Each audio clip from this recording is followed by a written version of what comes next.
भोंदू कराडचे आता नवनवे कारनामे समोर येत आहेत। सुरुवातीलाच पाहूया त्याबाबतच्या टॉप 9 बातम्या। भोंदू अशोक खराडची एसआयटी कडून सलग 7व्या दिवशी चौकशी सुरू। एसआयटी प्रमुख तेजस्विनी सातपुते यांच्या उपस्थितीत सकाळी 10 वाजता चौकशीला सुरुवात। कस्टडी मिळताच दुसऱ्याच दिवशी चौकशीचा वेग वाढवला। नाशिकमध्ये सरकारवाडा पोलीस ठाण्यात भोंदू अशोक खरातवर 7वा गुन्हा दाखल। पीडित महिलेनं पुढे येत तक्रार दिल्यानंतर गुन्हा दाखल। खरातनं गुंगीचं औषध देऊन अत्याचार केल्याची पीडितेची तक्रार।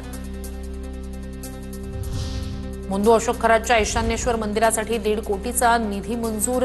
युती सरकारच्या काळातील 2018चा जीआर समोर। तत्कालीन पर्यटन मंत्री जयकुमार रावल यांच्याकडून 1.5 कोटीचा निधी मंजूर। सार्वजनिक बांधकाम विभागानं मंदिराचं काम पूर्ण केलं।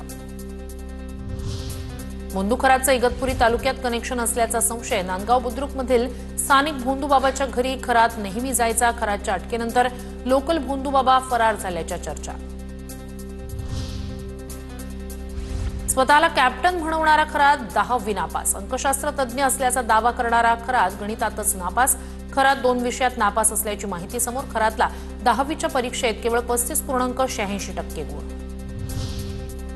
भोंदू बाबाच्या पत्नीसोबत व्यवहार करणं अधिकाऱ्याला भोवलं। एसआरए मधून पुन्हा मंत्रालयात महसूल विभागात रुजू होण्याच्या सूचना। एसआरए मधील अधिकाऱ्याची प्रतिनियुक्ती एकतर्फी रद्द। मंत्रालयात महसूल विभागात तात्काळ रुजू होण्याची सूचना। रुपाली ठोंबरे पाटील उपमुख्यमंत्री सुनेत्रा पवार यांच्या भेटीला। रुपाली ठोंबरे पाटील देवगिरी बंगल्यावर दाखल। चाकणकरांचा महिला प्रदेशाध्यक्षपदाचा राजीनामा घ्यावा अशी मागणी।